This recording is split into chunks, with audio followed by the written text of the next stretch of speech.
Assalamualaikum and good morning. My name is Muhammad ASHRAF, your Sweet 7 TV news anchor. Today, we investigate a major food contamination crisis involving consumer chili powder and the illegal presence of Sudan-3 dyes. In analytical chemistry, real-world samples are usually complex mixture.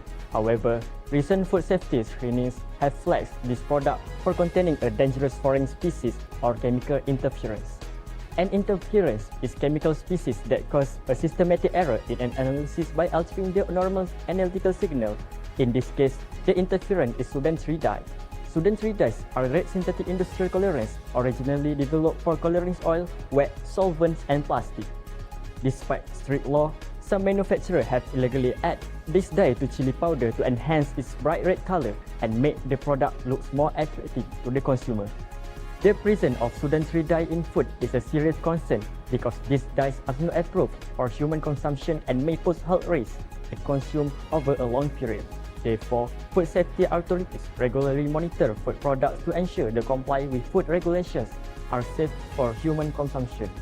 With food fraud becoming increasing concern worldwide, reliable methods are needed to identify and detect illegal additives in food products. But how scientists determine whether chili powder contains Sudan-3 dyes? To find out, I'm passing the report over to our chemical correspondent. Thank you, ASHRAF. So, chromatography is a technique that used to separate the component of a mixture based on how fast they move through a system. The system consists of two important phases, the stationary phases and the mobile phases. The stationary phases will remain physically in place, either a solid surface or liquid coated onto the surface. It will interact and temporarily hold the component of a mixture. On the other hand, the mobile phases is fluid, either as liquid or gas. It will move through a stationary phase and it will carry the mixtures along with it. Separations occur because each component in the mixtures has a different level of attraction to these two phases.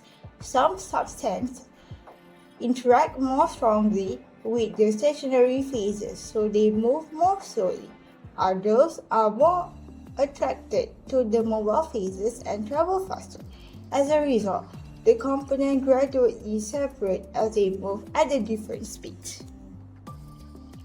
One important mechanism involved is the participant's chromatography. In this case, both of the stationary and mobile phases are liquids.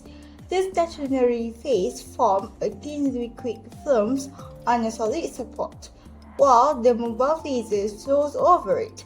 The solid continuously moves back and forth between these two phases. The rate of movement depends on the solubility of a solute in each phase. If a component are more soluble in the mobile phases, it will travel further. If it more soluble in stationary phases, it will move more slowly. This method can be used to identify the toxin dye in the chili powder. Thank you, NURAIZURIN. I am NISA, your C7 TV lab reporter. Here in the laboratory, chromatography is used as an analytical technique to separate the substance present in a chili powder that is suspected of containing Sudan-3 dye contamination. Let's look at the exact procedure. First, a small amount of chili powder is collected as the sample. The sample is then mixed with a suitable organic solvent to extract the dye compound from the chili powder. After extraction, the mixture is filtered to remove solid particles and obtain a clear solution for analysis. Next, a straight pencil line is drawn near the bottom of the sheet of wetman chromatography paper to mark the origin. Using a tiny glass capillary tube, a small drop of the extracted solution is placed onto the line and allowed to dry. The chromatography paper placed in a container that containing the mobile phase solvent. We must ensure two things. First, the container must be closed to keep saturated with solvent bond. And second, the initial solvent level must remain below the sample spot line so it does not wash away. As the solvent moves upwards through the paper by capillary action, the substance in the sample move along with it.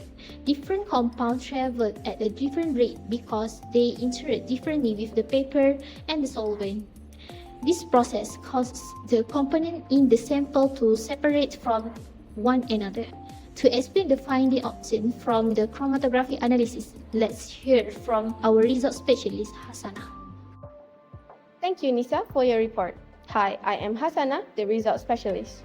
Our chromatographic separation is complete and the results gives us absolute certainty.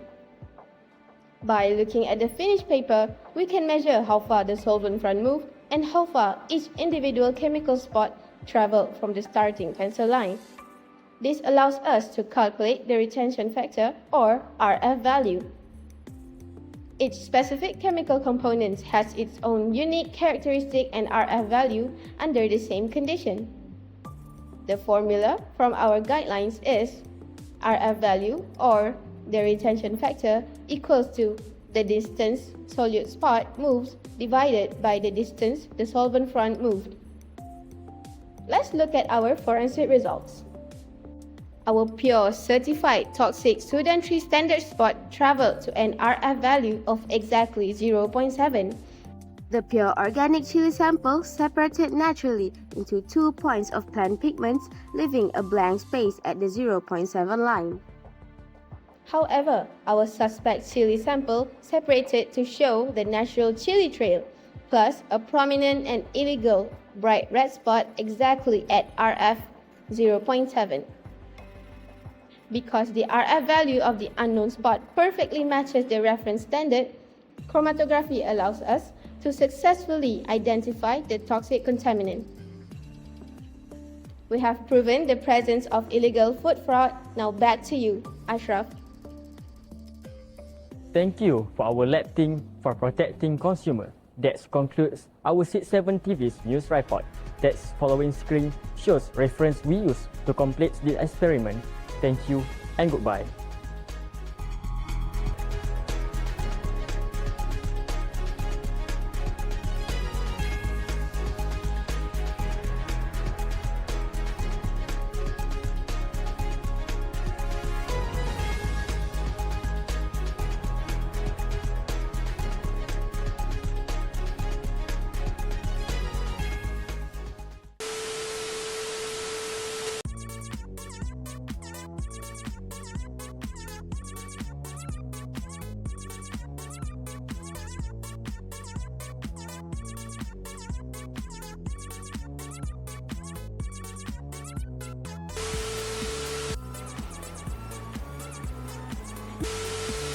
Solute front, solvent front, solute spot, solvent front.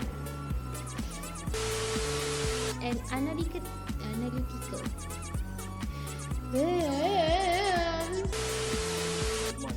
Hi, my name is Mohamad.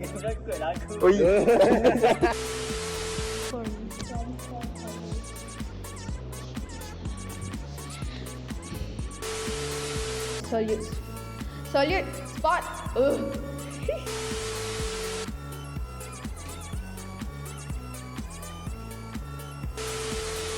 Spot move and over. Ya Allah. Let's conclude our C7 TV report.